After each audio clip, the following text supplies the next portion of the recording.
Hello and welcome. आज के video में हम समझेंगे कि किसी भी अमाइनो एसिड की ज्विटर आयनिक फॉर्म क्या होती है या ज्विटर आयन क्या होते हैं। तो जैसा हम जानते हैं कि अमाइनो एसिड के स्ट्रक्चर में दो फंक्शनल ग्रुप होते हैं, एक कार्बोक्सिलिक ग्रुप और एक अमाइनो ग्रुप। अब यहाँ पर ये जो R लिखा है ये कोई भी वेरिएबल ग्रुप हो सकता है। जैसे अगर मैं इसकी जगह हाइड्रोजन लगा दूँ तो ये ग्लाइसिन बन जाएगा, अगर CH3 लगा दूँ तो ये एलेनिन बन जाएगा। तो ये R ग्रुप वेरी करता है।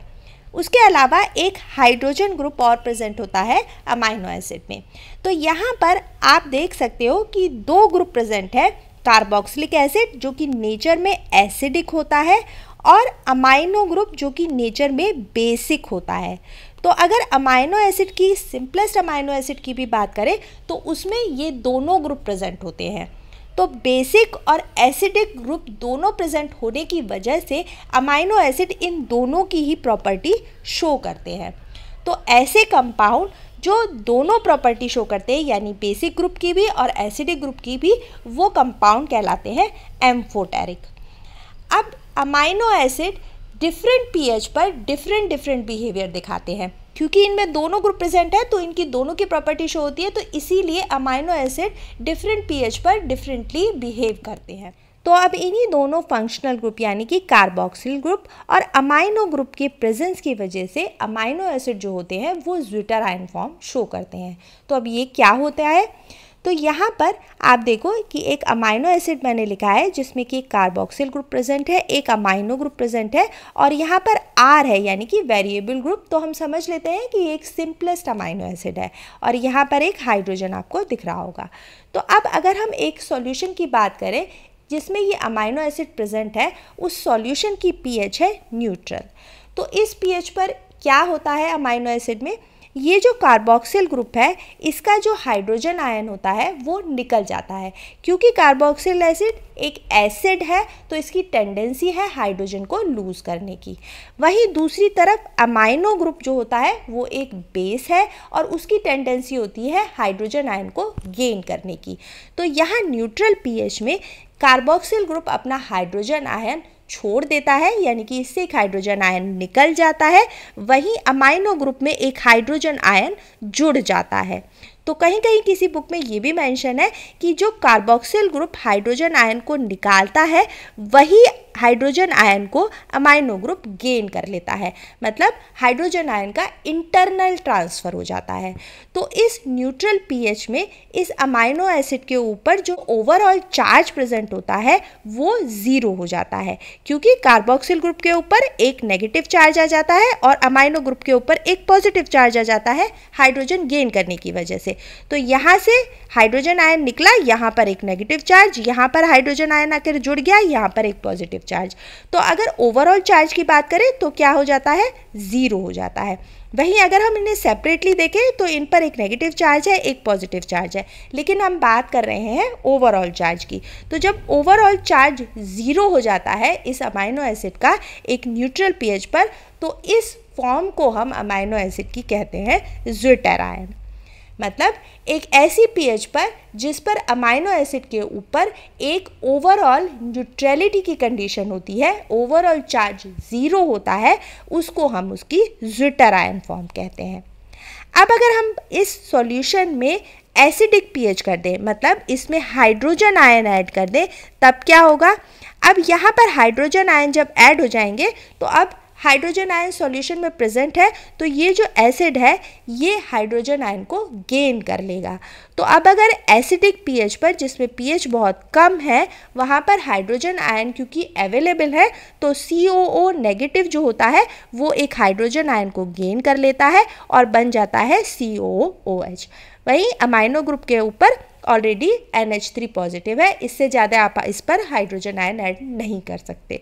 तो अब जो ओवरऑल चार्ज होता है अमाइनो एसिड के ऊपर वो हो जाता है पॉजिटिव।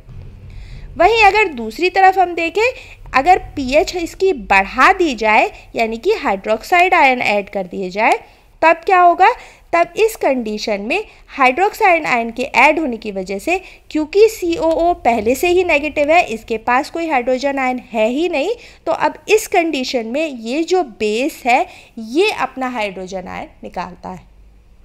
तो यहाँ पर हाइड्रोक्साइड आयन के ऐड होने की वजह से यानी कि pH के बढ़ने की वजह से NH2 हो जाता है और COO नेगेटिव हो जाता है। तो यहाँ पर ओवरऑल जो चार्ज है अब अमाइनो एसिड के ऊपर वो नेगेटिव हो जाता है। तो सबसे पहले एसिड होने की वजह से कार्बोक्सिल ग्रुप अपना हाइड्रोजन आयन लूज करता है, वहीं अमाइनो ग्रुप क्योंकि बेस है तो वो लास्ट में अपना हाइड्रोजन आयन को छोड़ता है। तो इसीलिए अगर pH न्यूट्रल है तो उस कंडीशन में जो अमाइनो एसिड होता है वो अपने ज्विटर आयन फॉर्म में होता है और उस पर ओवरऑल चार्ज 0 होता है।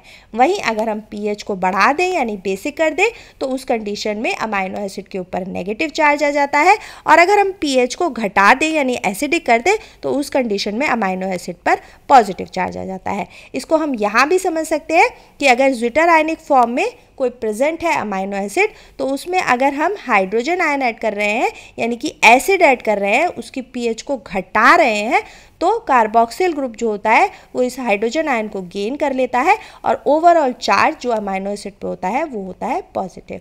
वहीं अगर हम बेस का ऐड करें यानी कि pH को बढ़ा दें तो यहाँ पर ये जो अमाइनो एसिड होता है इसमें से जो अमाइनो ग्रुप है उसमें से एक हाइड्रोजन निकलता है और वाटर की फॉर्म में अलग हो जाता है, और यहाँ पर जो अमाइनो एसिड पर टोटल चार्ज होता है वो नेगेटिव होता है। तो यहाँ पर एक और पॉइंट है जो आपको याद रखने वाला है, इम्पॉर्टेंट है, कि नेचुरली अमाइनो एसिड अपनी ज्विटर आयनिक फॉर्म में ही एग्जिस्ट करते हैं। तो जितने भी अमाइनो एसिड 20 की हम बात करते हैं अगर उनका नेचुरली स्टेट देखा जाए तो वो अपनी ज्विटर आयन फॉर्म में ही पाए जाते हैं। तो ये हुआ ज्विटर आयन। अब हमने देखा है कि हर अमाइनो एसिड के ऊपर R जो होता है वो वेरिएबल होता है। जो हम R ग्रुप की बात कर रहे हैं वो वेरिएबल ग्रुप होता है। तो इस वेरिएबल ग्रुप के प्रेजेंस की वजह से हर अमाइनो एसिड का जो pH जिस पर वो ज्विटर आयनिक फॉर्म शो करते हैं वो अलग अलग होता है। अगर हम बात करें सबसे सिंपलेस्ट अमाइनो एसिड की ग्लाइसिन की तो उसका जो pH जिस पर वो ज्विटर आयन फॉर्म शो करेगा वो अलग होगा, वहीं अगर हम एलेनिन की बात करें तो उसका अलग होगा। तो ऐसा pH जिस पर एक अमाइनो एसिड ज्विटर आयन की फॉर्म में एग्जिस्ट करता है वो उसका आइसोइलेक्ट्रिक पॉइंट कहलाता है। अब ये हर अमाइनो एसिड यानी 20 अमाइनो एसिड का अलग अलग होती है pH जिस पर वो ज्विटर आयन फॉर्म बनाते हैं, क्योंकि R ग्रुप प्रेजेंट होता है हर अमाइनो ग्रुप पे।